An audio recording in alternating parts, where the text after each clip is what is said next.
Welcome. Good afternoon, ladies and gentlemen. Welcome to the last session for today. Lessons from Contemporary Peace Operations, South Sudan Case Study. My name is Patricia Garcia, and I'm UNAA Convenor of the SDGs program. With our function that we're having, we're going to keep to strict time for this last session. And I'd just like to say that following this video that you just saw there on the peacekeeping mission in Cyprus, we're going to go to a peacekeeping mission, current contemporary peacekeeping mission in South Sudan, and also looking at Australia's current contribution in a peacekeeping mission such as South Sudan. So this afternoon's session is going now to look at what we call the field operational challenges, if you like, of peacekeeping missions, and in particular, looking at some of the competing priorities in fulfilling the mandate, such as protection of civilians and security sector reform. And I'd like to start with saying that South Sudan, for many of you might know, is the newest nation in the world, 193 state. It also, in July 2011, became an independent state, and also coming from the longest civil war in Africa. And in December 2013, just barely 2 years after independence, civil war erupted again. And now we have a situation now in 2017 where we have a population of 1.97 million refugees who have fled to neighbouring countries such as Uganda, Kenya and Ethiopia. You have an internally displaced population of 1.87 million people. And currently there are about 218,000 people staying in 7 POC sites in South Sudan.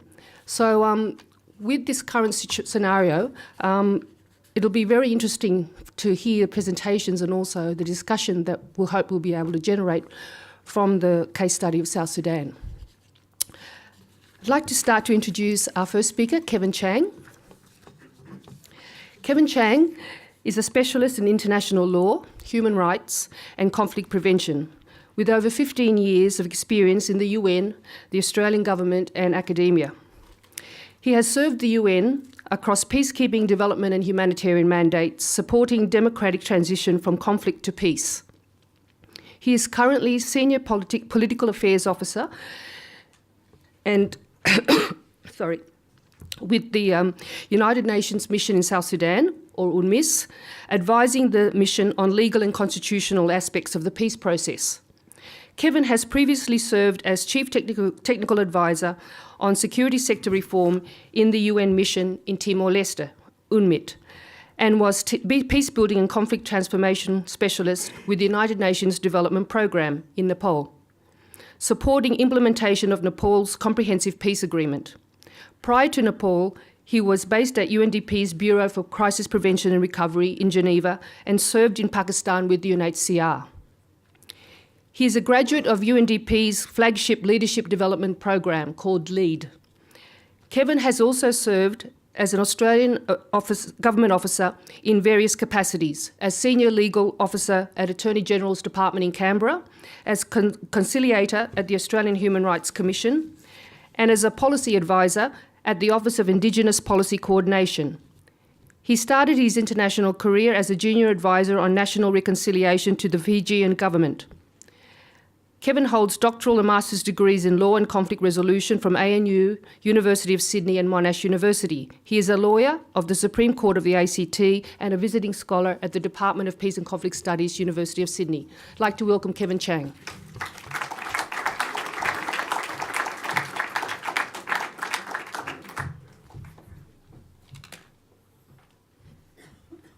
And by the way, even though I look 30, I'm not actually 30.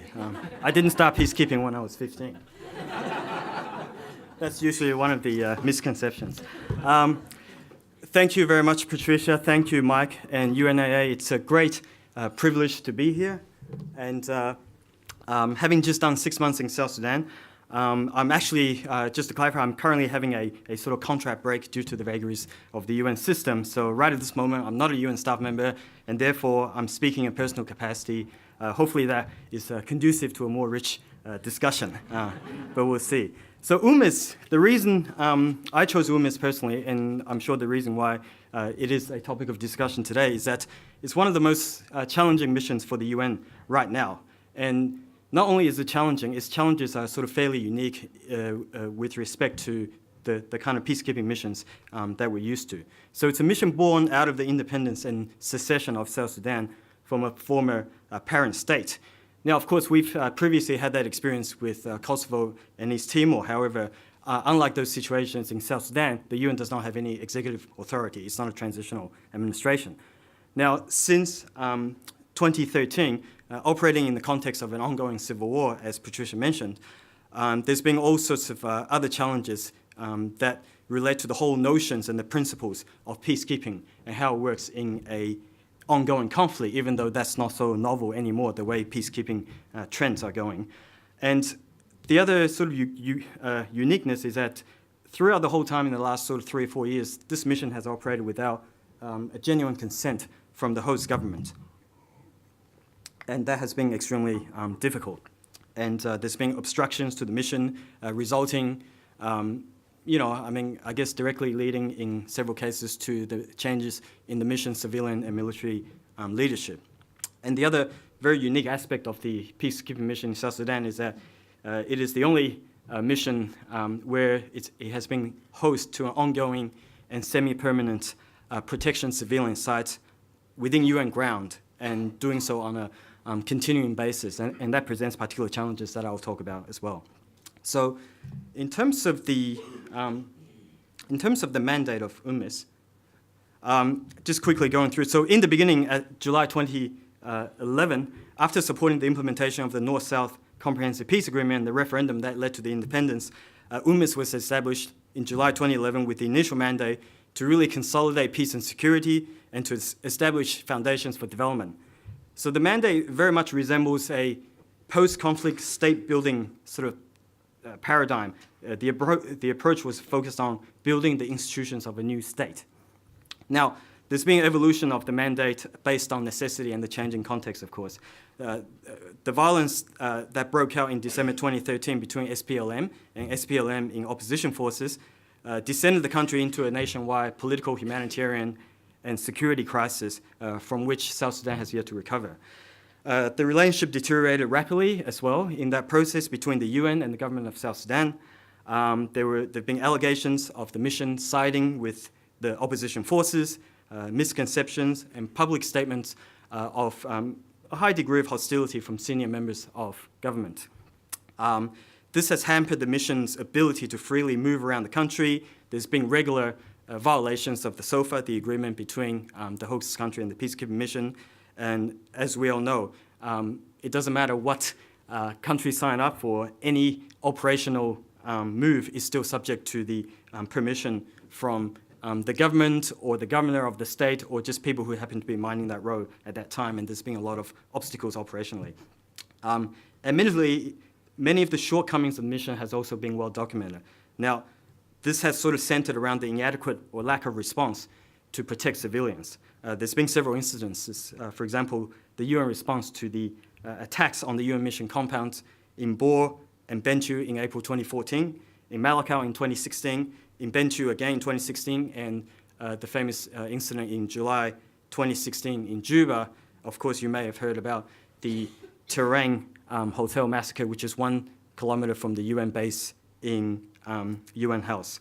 So there's been numerous investigative reports that have revealed basically confusion on rules of engagement and that the mission is operating on an operationally risk-averse and overstretched manner. And of course, tomorrow we'll have one of the authors of one of those reports who may be able to give us much more insight on that one. So the changing context and the direct threats on the UN necessitated a revision of the UNMISS mandate continuously. No longer was it operating in post-conflict peace building. In fact, it never was. But the mandate revisions since 2014 have resulted in a reprioritization from institution building and extending the authority of the state to withdrawing that support and focusing on protection of civilians and monitoring human rights. And this move was considered by the UN to strengthen and bolster its impartiality. However, this has not been a view that's been shared by the government. So the mandate since, the current UNMISS mandate since December 2016 has been really based on 4 pillars, as you can see: the protection of civilians, monitoring and investigating human rights, the creation of secure conditions for the delivery of humanitarian assistance, and this is where the civil and military parts of the UN come together, and also supporting the implementation of the 2015 peace agreement, which, by the way, in all practical terms, has collapsed. And my role within that has been that last one, implementation of the 2015 peace agreement, specifically focusing on legal and constitutional advice. So there are many, if you look at the 2015 peace agreement, it's a Christmas tree of tasks to do with incredible deadlines that will require a government of maybe 2 million people and a peacekeeping force 5 times the size, and never even meeting those deadlines. So it was an IGAD regional initiative, not entirely owned by the national government. That's part of the fundamental problems of negotiations about South Sudan. And of course, some of those matters relate to constitution making, law reform, elections, and power sharing. So that was in my shop in terms of everyday work. Just quickly on the personnel, just to give you a rough sense, it's about total 15,000 people with 11,000 military, 1,500 police, and civilian 2,500. This is pretty much at the strength, closest strength that's being mandated by the Security Council, even though the military is now going up by a few thousand. Really, that stat is June 2017. So we've had the Regional Protection Force, which authorized 4,000 extra troops to maintain security in Juba. So that's now gone up to about 13,000, 14,000. The largest TCCs and PCCs are in that order: India, Nepal, Ethiopia, China, and Ghana. And Dan will talk about, of course, Australia's contribution. The annual budget is $1.1 billion, so which makes it the second most costly UN peacekeeping mission after the Democratic Republic of Congo, MONUSCO. So while you enjoy this map about the deployments, the rest of the presentation I'll focus a little more on the most overarching priority of the mission, which has been the protection of civilians. And it's also where the most lessons are being learned, not necessarily because of successes, but because of the novel nature of the way POC work has been, required a particular unique intervention on the part of the UN.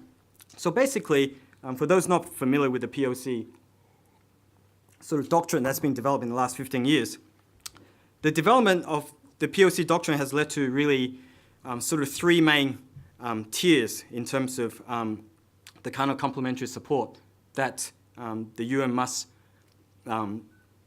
implement. Firstly, the tier 1 relates to protection through dialogue and political engagement. So that has a strong sort of preventive side to it, focus on political dialogue.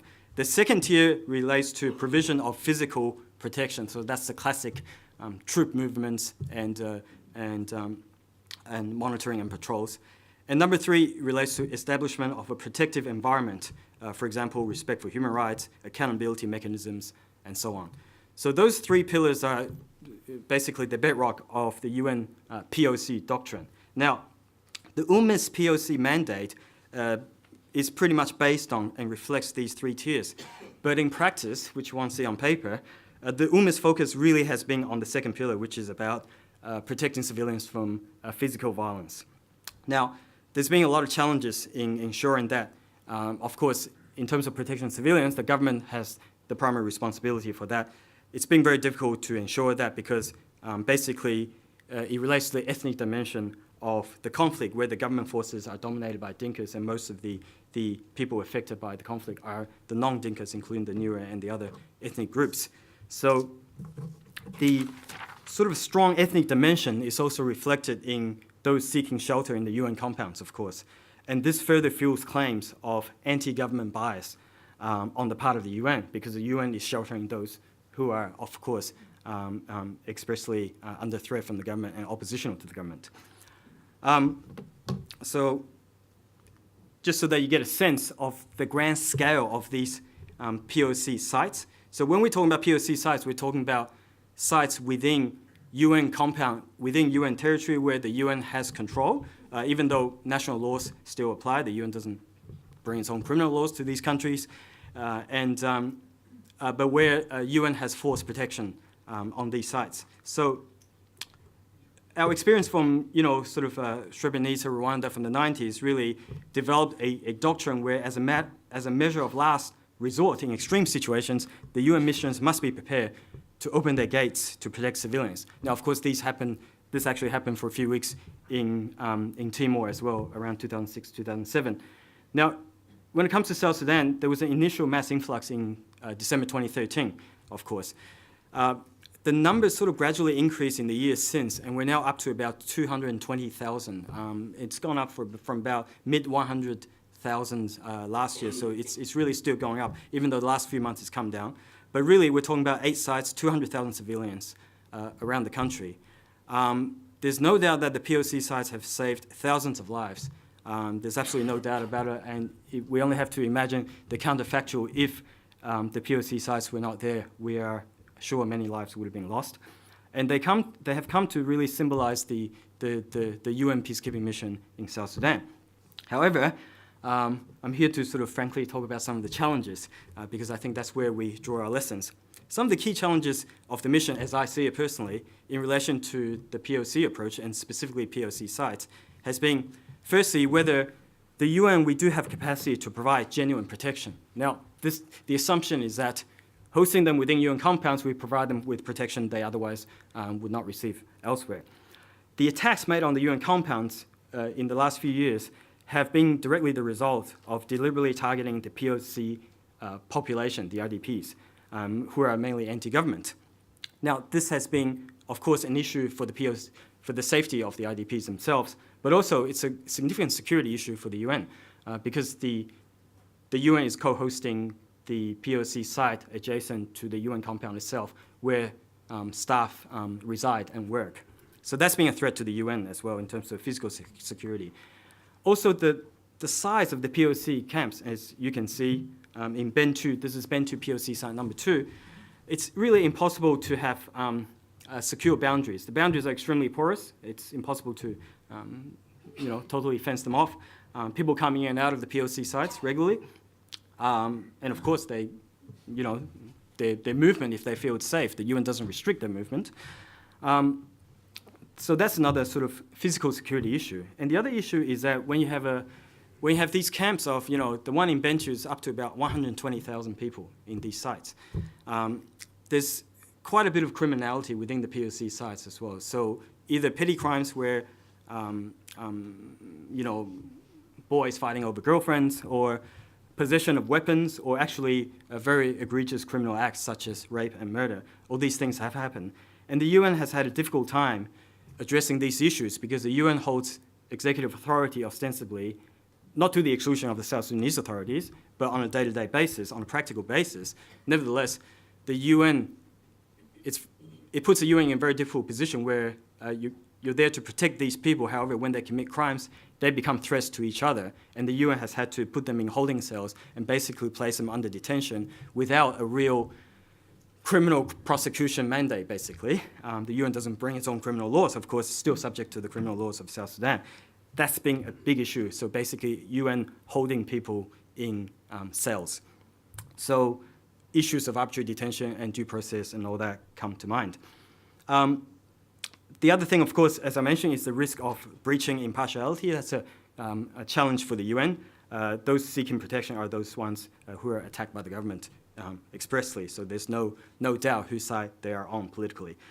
The admission process of the sites has also been a bit of an issue. Now, initially, it's a situation where under international sort of law of displacement, it's a situation of mass influx where people just come in needing, seeking protection. But over time, the prolonged nature of the POC sites, and now 3.5 years down the track, ideally really requires a system where individuals and group circumstances and the vulnerability to threats outside and need for protection really need to be assessed. And there's not a real process there. So we really don't know at any time who is really subject to protection, or others very reasonably could be coming in. There's a famine across the country. People could very reasonably be coming in to seek better healthcare services, education, and water and sanitation. But whether that's strictly within the mission's mandate or part of a broader humanitarian initiative, I think those things need to be clarified. So this is not only necessary for determining the UN's responsibility, but also the security of these IDPs themselves. Also, in terms of the dependency issue, of course, the semi-permanent nature of the POC sites has really resulted in an entrenchment of these sites. And in some ways, it's sort of unintentionally undermined the responsibility of the state to protect its own citizens. So there's got to be a pathway for the UN to kind of really make sure that the South Sudanese government take up that responsibility for all South Sudanese people. There's been economic analysis done, of course, of the draining productivity, economy, and the labor force, and the disappearance of markets because of POC sites such as Bentu, where basically that's the only activity in town. The physical security situation out there is just not conducive, but also the UN has become the only player in providing any kind of economic activity, and that's happening within the POC sites. And the providers, of course, international NGOs subcontracted by the UN. And of course, the lack of a plan for dignified return and reintegration of these IDPs where the situation permits. So, as you see, this is a shot of the Juba POC site number 3. So the UN house is over here. So that's where we go running when it's not raining. It's quite nice there. People can see each other. So there's been notable improvements of late in the UN's approach to the protection of civilians. And I'm going to leave most of that to Dan, but basically there's a much more robust and proactive military operational posture, which Dan will go into. Now, this has created an environment of safety to facilitate the return of some IDPs. So what lessons can we learn from this process? Well, does policy drive practice, or does practice drive policy? I teach at the University of Sydney, and people always ask me, what's peacekeeping or UN peacebuilding theory? I said, I don't know what you're talking about. I mean, these things are being formulated on the ground and refined and defined as we speak. It's the core of it is the practice, not the theory. In case of UNMISS, certainly the POC practice has actually departed from the DPKO policy, from the UN policy, which really provides POC sites within UN compounds has to be temporary in nature. There's even a suggestion that no greater than 72 hours. It has to be a last resort when other options have been exhausted. We have to be protecting only those under physical threat. In some interpretations, under immediate physical threat, which even narrows that field. And also, it shouldn't undermine the government's responsibility to protect their own civilians. So, how do we deal with the practice on the ground and the policy requirements? And this has happened at fairly significant political cost for UNMISS because of its relationship with the government due to the POC sites. So just to get to the last, I've got a few minutes here, just to get to the last sort of part, I've got a few recommendations. They're purely personal views to take forward. I'm not under UN contract. Even if I was speaking in personal capacity. On one hand, really, if you look at voluntary return of the IDPs, that will only take place when the places of origin become safe. Now, how do you do that? Well, recently in Bentu, we have an example where 6,000 have returned. Now, this is down from 120,000 that still remain. The safe environment is not something that the UN can enforce, not even with 17,000 troops on the ground. It really relies on the fighting to stop between the government and the opposition forces. So again, a political solution to that security issue. One of my recommendations would be, as we see the SRSG, and even though we don't have an Australian as SRSG, we have an honorary Australian Kiwi former Labor Party leader David Shearer from New Zealand as our SRSG, here seen with Salva Kiir, the president of South Sudan. So one of my recommendations is that the mission should further emphasize Tier 1 of the POC policy, protection through greater dialogue and political engagement. Now, the core aspect of this engagement must be for the government to take full responsibility for the protection of their civilians. Now, of course, that sounds good in theory. How do we do that? Well, I believe there's a window of opportunity right now. With the conflict having reduced somewhat during the current rainy season, it always changes in the rainy season because of operational obstacles. I think there's, 400 kilometers of paved road in South Sudan? 200. 200. The government is really actually enjoying its strongest position since the ousting of Riek Machar, and is strengthened by support from regional actors. So basically, IGAD has taken a very, if you like, laissez-faire, status quo approach to accept that the new coalition is a legitimate or the best solution we can have, and that we got to work with this government, even though, and ask it to become more inclusive and bring the constituency of the opposition forces, not necessarily having Riek Machar coming back from South Africa. So the government, nevertheless, is enjoying its strongest position, and the government now has a greater incentive to repair its international reputation and to position itself ahead of elections. So this opportunity should be seized by the UN and the international actors. They can perhaps be done through a closer engagement, probably a cautious one, on the current national dialogue process to make it more inclusive and transparent and discuss issues without arresting people who hold views contrary to that of the government. Again, this is something that requires a political solution, not a military one.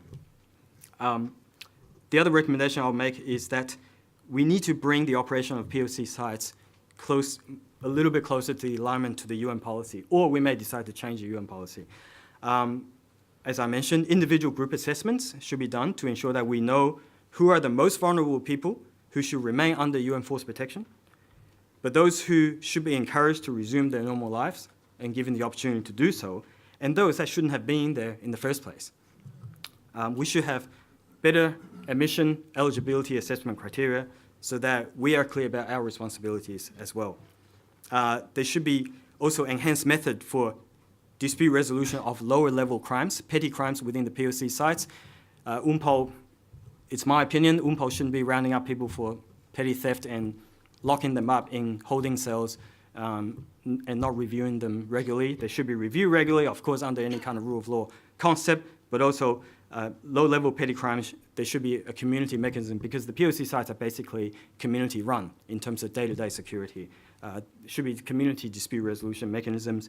For serious crimes, there's got to be a supervised handing over to the national authority, applying non-refoulement principles where we are sure that there will be no persecution once they're handed back. I know that's a difficult thing, but that's where we got to head. The solution is not to be wandering and dying in under UN custody. Can you imagine New York Times with IDPs under UN protection dying in UN cells? It's unfathomable kind of stuff for the UN. And I'm glad to report there's been tremendous progress on this matter. There's a new rule of law unit that has arrived in Juba that's made tremendous progress there. And just my last point would be that to focus on protection writ large. So protection outside the POC sites, of course. That's what it has always been intended to be, the sort of the holistic view of protection of civilians.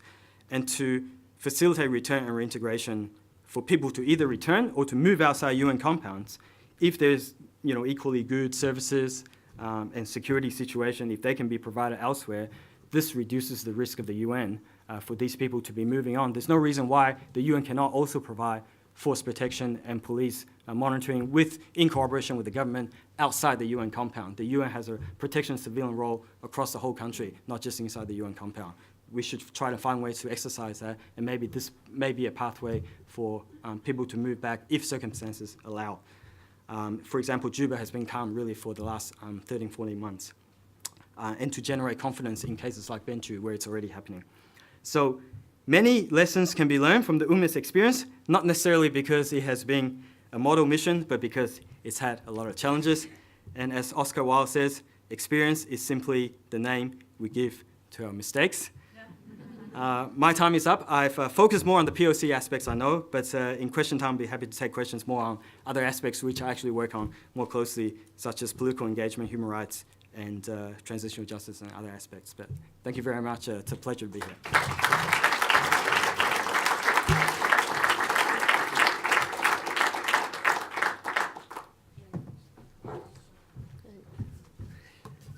Thanks, Kevin. I'd like to introduce our second speaker, Colonel Dan Bennett, who has recently returned to Headquarters Joint Operations Command.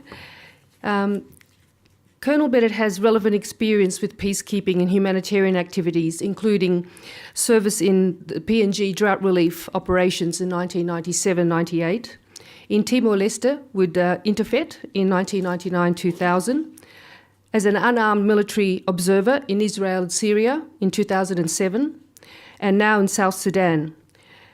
Having just arrived back home just short of a month ago, Colonel Bennett's functions in UNMISS were twofold. As a senior military liaison officer, first half in Bor and the second half in Juba, and second, his Australian job as the commander of the Australian contingent.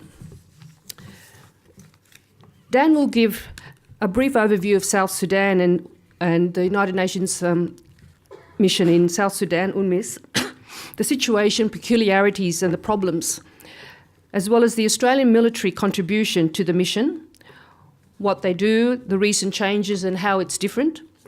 And then he will give some thoughts on the benefit and reasons for Australian participation in UNMISS and UN missions more broadly. I'd like to welcome Colonel Dan Bennett.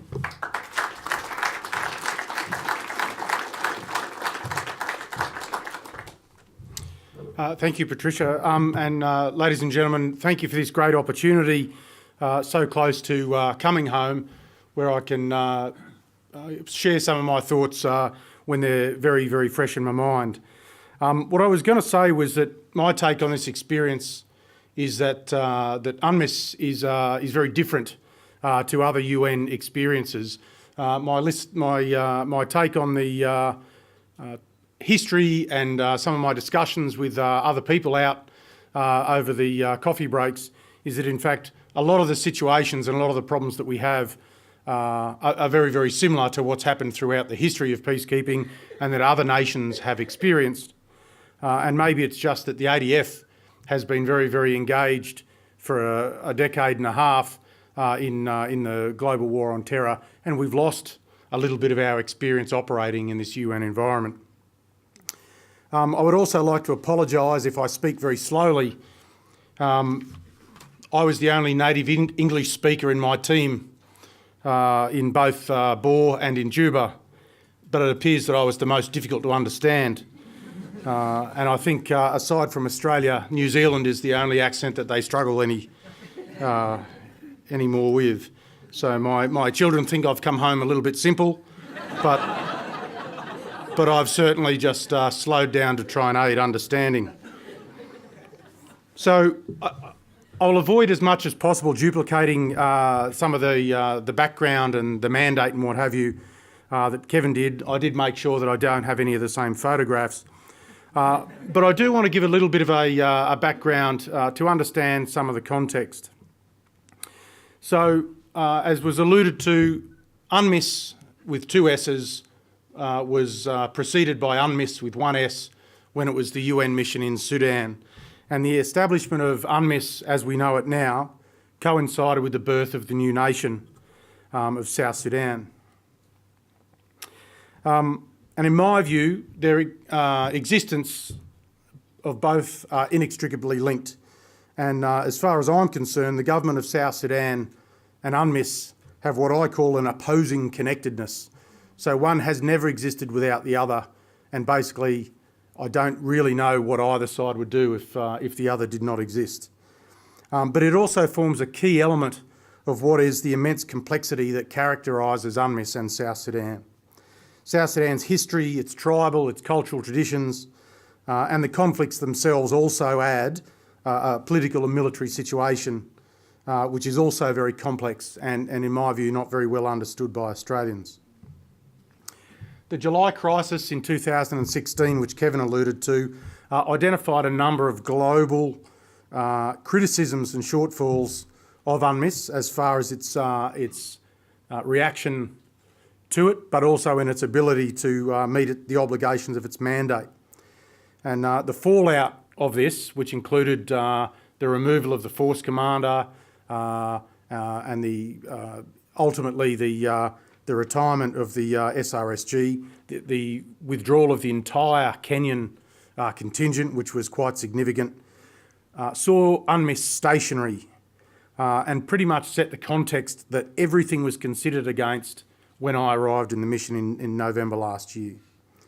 So consequently, my period of deployment was characterised by change, both in terms of UNMISS, but also in terms of Australian Defence's posture and composition for our contingent. So the mission that I entered in November last year was very different to the one that I departed last month. So what I want to do is just really very, very quickly introduce you to UNMISS and the force contribution. And as I've said, it's very, very complex, and so it's going to be a real wave-top sort of run through, and I encourage whatever discussion we can towards the end.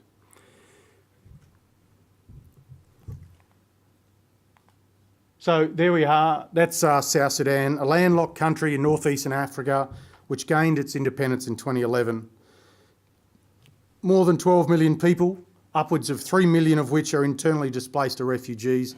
And in fact, David Shearer made a comment in the media just today that they've now hit 4 million as far as displaced people. Okay, there are about 64 tribes and ethnicities within tribal subgroups. There are herders, there are pastoralists, and as for religion, there are Christians, there are animists, and a combination thereof. There are historical grudges and conflicts between the various tribes, and basically the demography defies any simple paradigms. You know, issues of rape, intermarriage, child kidnapping, all of those things can have blurred lines and is very, very confronting and quite difficult for someone from a very, very comfortable Australian background to get their head around that. So this year, South Sudan returned to the top spot as the world's most fragile state. The economy remains in a parlous state, with its inflation being measured at about 361% in June this year.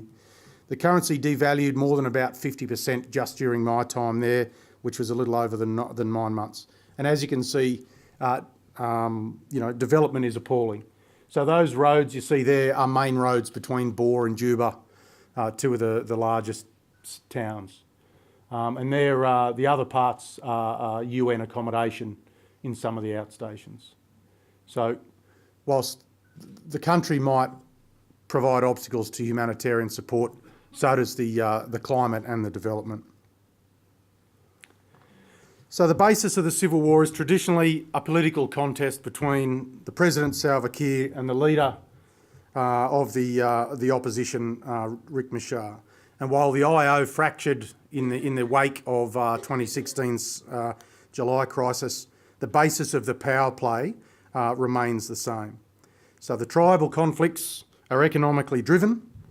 Tribal conflicts, economically driven crime, predominantly ambushes on those main supply routes that you saw, they exacerbate and can influence the civil war and the violence there.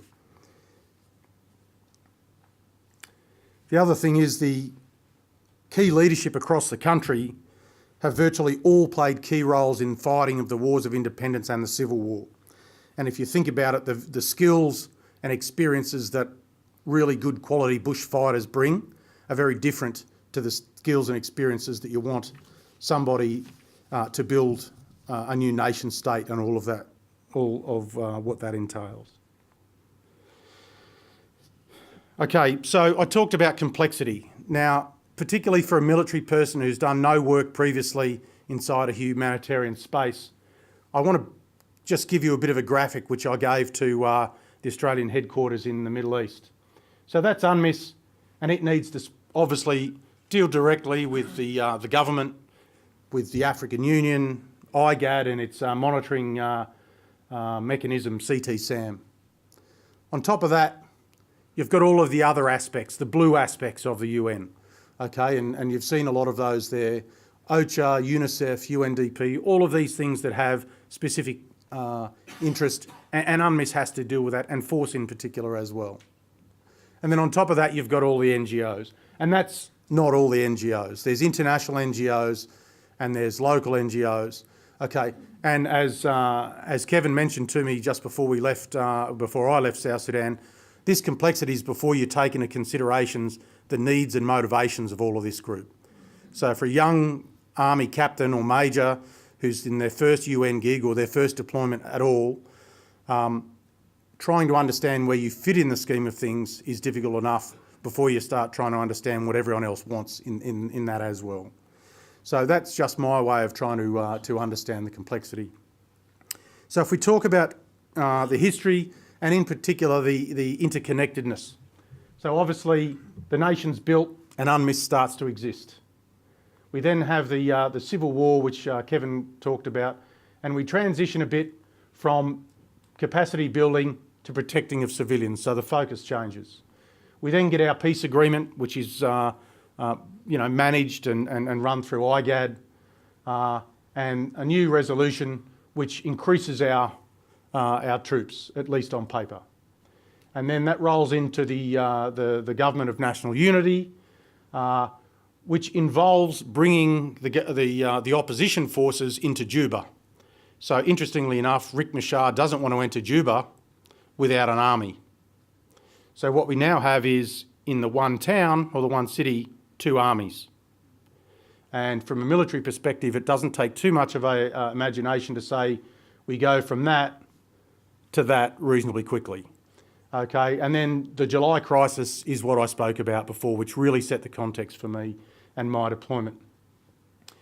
As a result of that, we had another mandate which brought about the Regional Protection Force, which was meant to bring another 4,000 troops in by the end of that year. In fact, its mandate expired in December 16 before any troops had actually arrived, and they had to incorporate it all into the new mandate for UNMISS in its entirety. So to understand, the RPF now probably has 300 or 400 members actually in the country. And that's what created the big issue that we had. My replacement, for example, arrived in Entebbe, which is the processing centre, on the 28th of July. He actually managed to get into Juba 2 days ago, just because of the obstacles that have been put up for this. And the RPF we can talk about later on. And I see the guys from South Sudan there, sitting there with a big smile on their face, nodding in understanding. Okay, so Kevin spoke of the mandate, and as I said, it hasn't really changed terribly much, at least in theory, since that focus changed from capacity building to protection of civilians. Okay, I want to quickly touch on the organisation. I'm not going to run through it in any great detail, except to say that where you see an Australian flag is where you see an Australian military member. David Shearer is the New Zealand new SRSG, and as you can see, the general breakdown there. Force is clearly where I'll talk about, and so too with the DMS. So the force, you see a few more Australians there, but you do notice that there are Australian military in most of the areas of UNMISS. Force commander is now a Rwandan after a large period of having no leadership. So at the end of 2016, there was no SRSG and there was no force commander. We got a SRSG at the end of January, and we didn't get a force commander until I think about May. DMS, from a military perspective, all of our enablers are gathered together. So aviation, engineering, medical, all of those things that a military commander wants, he doesn't have any control over. And that makes a real challenge from the military perspective.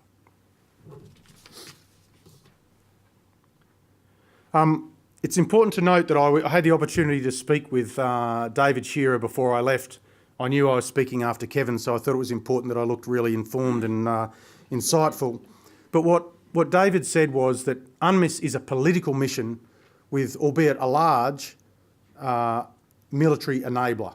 And so from a military perspective, we need to get our heads around that we are there to support a political outcome, and that's been reinforced today in some of the speakers, which again, with our experience in the last few years or the last number of years in warfighting roles, we're not the main game, we're the supporting function.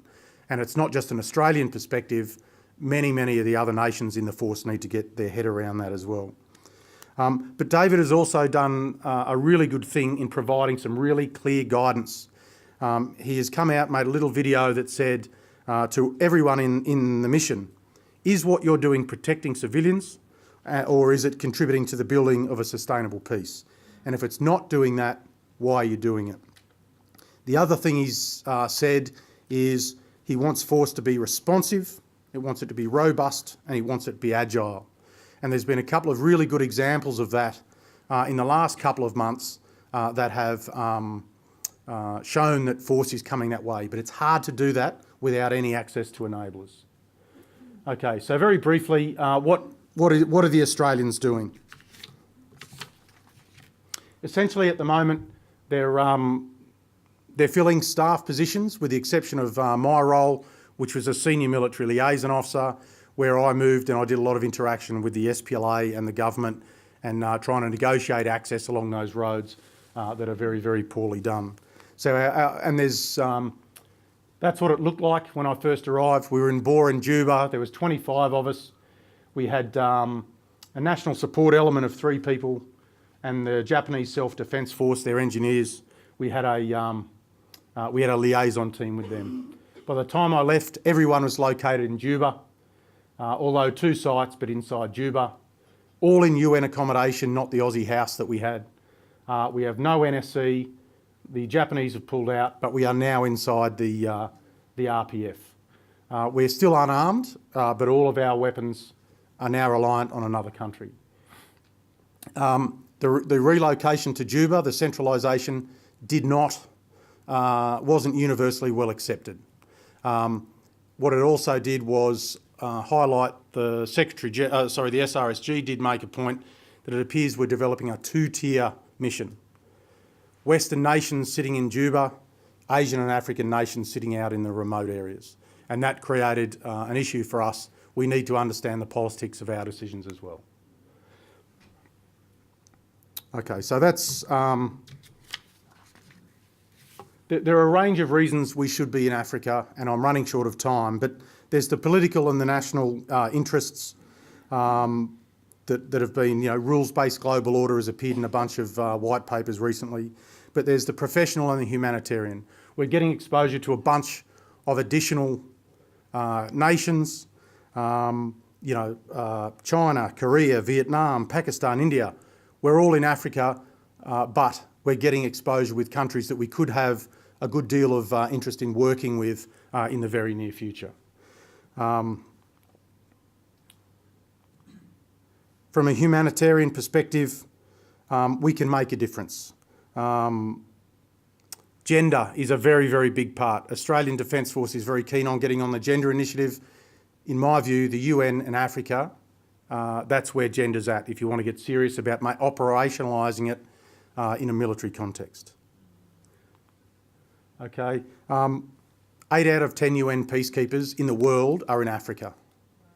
Okay, so, if we want to be serious about doing our part, that's where Africa is. And really, the kids, the future of UNMISS is the people of South Sudan, and so that's why we should do it.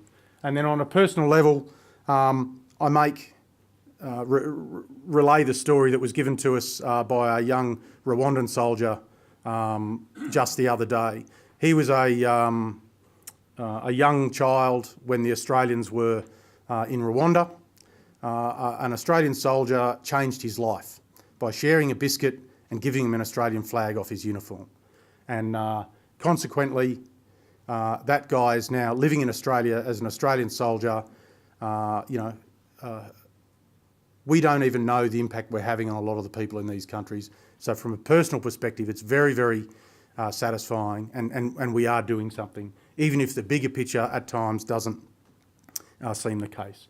So for me, the outlook for South Sudan has to take a long-term view. I think we're going to measure in terms of decades and generations to achieve the peace that we want to achieve, but I think that the people of South Sudan deserve that commitment.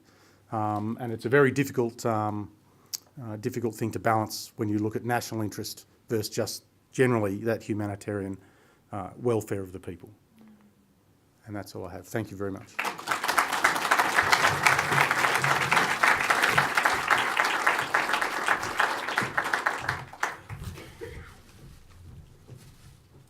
Thank you. So now I think we'd like to start with having some questions from the audience. So perhaps if anyone would like to ask a question.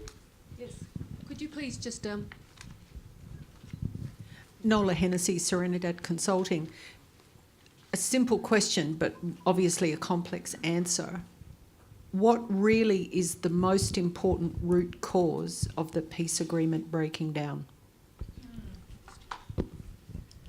Thank you, and I think that's a really very, very good question. And ultimately, my view, and as I've been sitting here trying to write my post-operational report and being very, very unsuccessful in doing so in the last couple of weeks, in my view, it's the power politics of the leadership.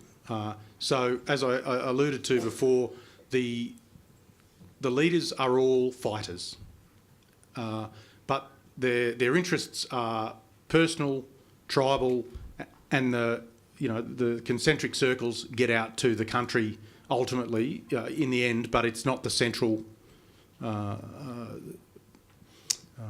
focus for them. I don't think the people of South Sudan have confidence in their government that they are looking out for their best interests and building the country. I think it's more personal power, and ultimately that's it. So really what we need, and I've asked local people about this, we need a generational change in the leadership, people who don't see that their place of power is payment for the fighting they've done in the last 30 years. Absolutely agree with Dan's assessment, but just to add to that, I mean, the peace process, I mean, the so-called peace process itself, I guess when we talk about peace process, we often look to evidence of such, which is some kind of a peace agreement with different chapters in it. And I think it would be kind of silly to judge the peace process from that perspective. We should judge it from the perspective that Dan brought, which is looking at the conditions on the ground. And if you look at that and you compare it to the agreement on the resolution of conflict of South Sudan, ARCS, in 2015, it's a completely unrealistic smorgasbord of sort of international copy and paste best practice with incredible timelines and too many hands, too many cooks in the process. So the peace process was really run out of Addis Ababa by IGAD, that's the Intergovernmental Authority for Development, Eastern African Bloc. The Western interests were represented by a troika, which was Norway, UK, and the US. And it was pretty much a textbook sort of externally imposed kind of peace negotiation, which was almost collapsed the moment before it was signed, really. There was even problem of signing it, and different sides have different interpretation of whether the right copy was actually signed. Yeah. Yes, the lady at the back. Yes, go ahead. Thank you. Hello, Heidi Wilmot. I have a question for Dan. Yes. I was recently in South Sudan and came across lots of our ADF guys who were doing a fantastic job, so thank you for the work that you and your team are doing. Question is, you noted that all of our people are there in staff officer posts, which is the case in many missions. That two-tier dynamic that you discussed is the case across the board. Well, actually it's not. There are exceptions, which brings me to my question. Were Australia to deploy a battalion or even a company to South Sudan to go out there, do the patrols, do that infantry work, what impact do you think that would have on the ground to South Sudanese people? What impact do you think that would have for the Australian soldiers out there doing it? And do you think the Australian public would accept a death of an Australian soldier serving in that kind of UN role? Thank you. Thank you. I think that's actually a really, really hard question. Instinctively, what an Australian soldier would say is, we're a first world army in particular. We can get out there, we can do this thing, no problems. We'll establish security on the ground very, very quickly. And I think to a certain extent that's correct. But what a regional force brings to the party is cultural understanding. One of the criticisms of UNMISS is that it has a Chapter 7 mandate but a Chapter 6 culture, which means that we're not going out and fighting for the mandate. what you need to do is consider what are the knock-on effects of that. And as someone whose job it was to go to these checkpoints where we were having our freedom of movement denied, which was a SOFA violation, a State of Forces Agreement violation. My guys, the internationals, spent days at these checkpoints at times trying to negotiate through. Technically, we could have fought through, although my guys were unarmed, so that would have been a little bit challenging. But the forces that were with them technically could have. But what effect does that have for the security and the peace and the safety once we drive through? So it's a very, very complicated sort of consideration to have. I have no doubt that an Australian battalion there would provide an ink spot of professionalism and a great deal of security, similar to the story we heard about by Doha earlier on today. But I think there are a whole bunch of other considerations that need to be taken. It's just not as simple as the cultural understanding could be a real challenge for us. As far as would Australians accept the death of an Australian in support of that, I think it'd be more challenging to draw national interest, clarity to being in Africa than what some of our other commitments might be. And I think it would be a challenge, although being part of the UN would add legitimacy to it straight away. But it's still the death of someone in a foreign land for someone else's fight. And the biggest thing we have is the humanity part of it, which is why we had, I suppose, so much support for Interfet and things back then.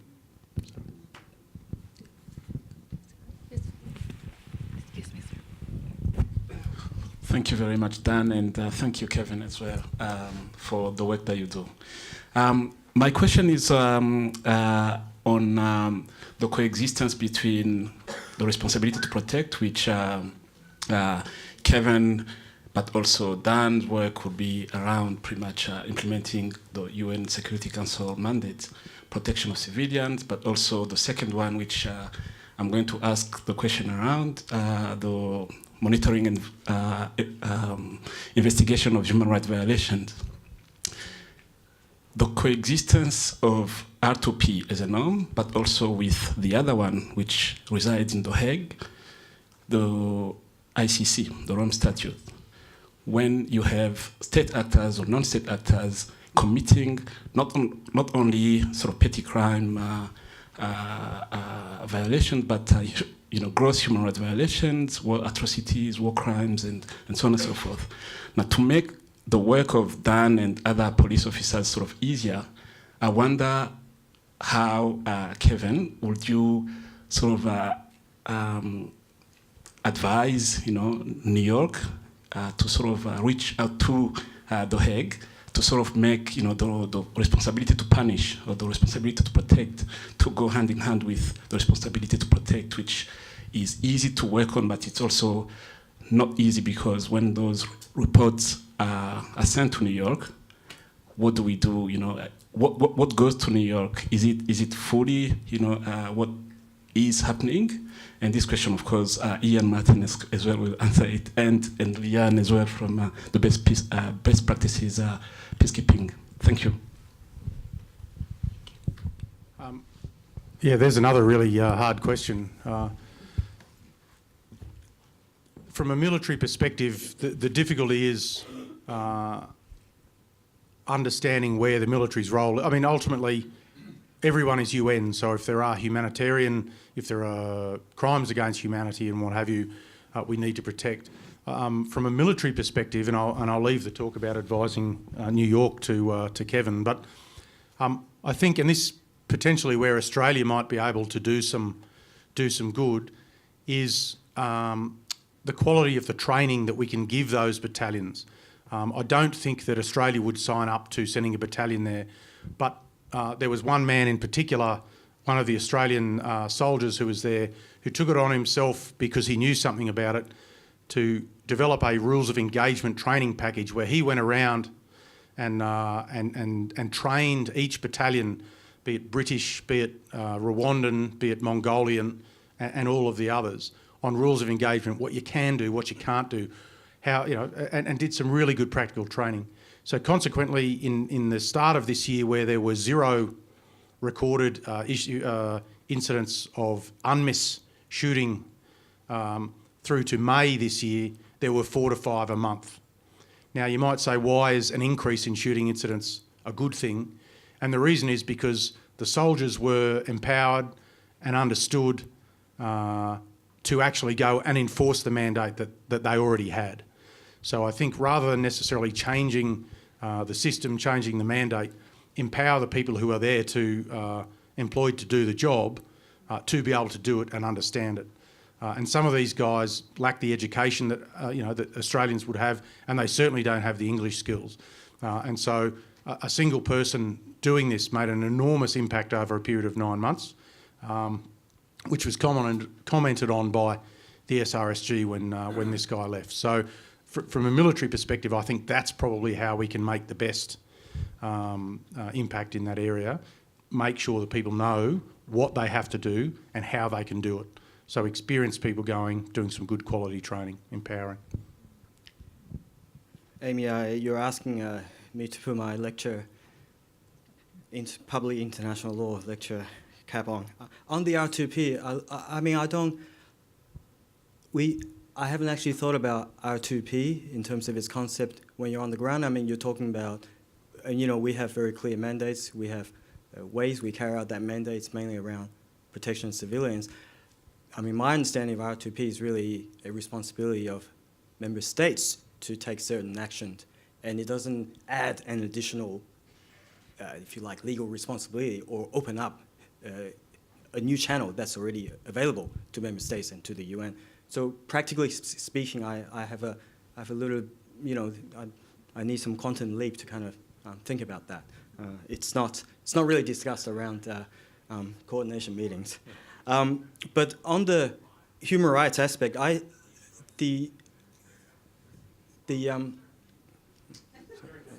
sorry. Oh, okay. The UN, in many ways, in African missions, have really, the UN has given a lot of responsibility to regional organizations. ECOWAS in Western Africa, and also in South Sudan's case, IGAD, and to the AU. And when it comes to the hybrid court, it's very, very clear the hybrid court is to be situated and run by the AU. The AU has a role. The UN has an advisory role to the hybrid court. The hybrid court will not be situated in, they're working through the terms of reference of the hybrid court. But the UN plays a supportive role, and it's not expected to be a court situated in South Sudan, the way things look. Of course, the issues of judicial capacity and so on, and ability to get witnesses. The AU has been dragging its feet on that. There's no doubt about that. I think there's recently been some, I just read it last week. I actually can't remember, but there's been some movement where the government has been engaging with the AU and has submitted an initial constitution of the hybrid court. So I think there may be some movement there. My general feeling is that the trend has been on the up since the time I've been there early this year until now. I think we've probably gone through the worst parts of the fallout from the July 2016 crisis, and I think political engagement, despite the grounding of the UN aircraft 3 weeks ago due to the Regional Protection Force, which was really, there was a bit of communication problem between the UN and the national authorities that had a lot to do with that, less on the substance. I think the trend has been slow but cautious, greater engagement, certainly at the lower level. I know David Shearer had a very good meeting with Salva Kiir just last week, and they both came out really optimistic. That certainly has not happened throughout the whole time that I was there. In terms of sort of the more muscular aspects of human rights, there's also I'm currently based in Myanmar, since I left South Sudan last week, and it's actually incredible the number of tools that we have available to the international community that South Sudan has actually submitted itself to.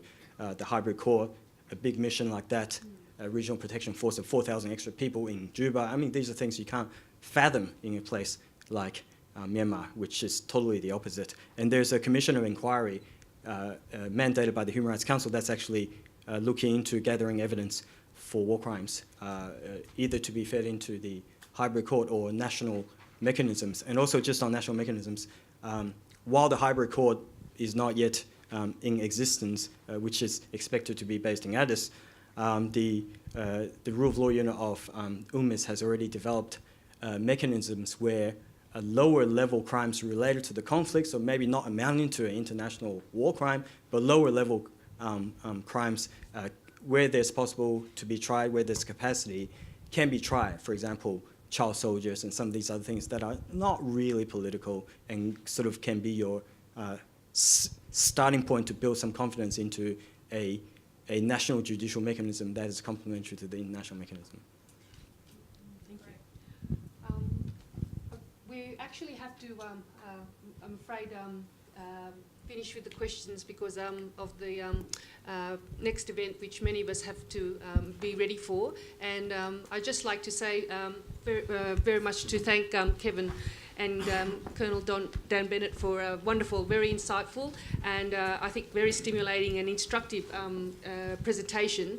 And for those of us, I know as being a humanitarian development practitioner actually working in Sudan and South Sudan, it really helps for many of us to be able to get very, what we call really direct practical experiences of situations of trying to understand how context and complexity are really determining factors in conflict. And this is what we're getting in the context of South Sudan. So I'd just like to thank Kevin and Dan and for all of us to this evening. Thank you very much.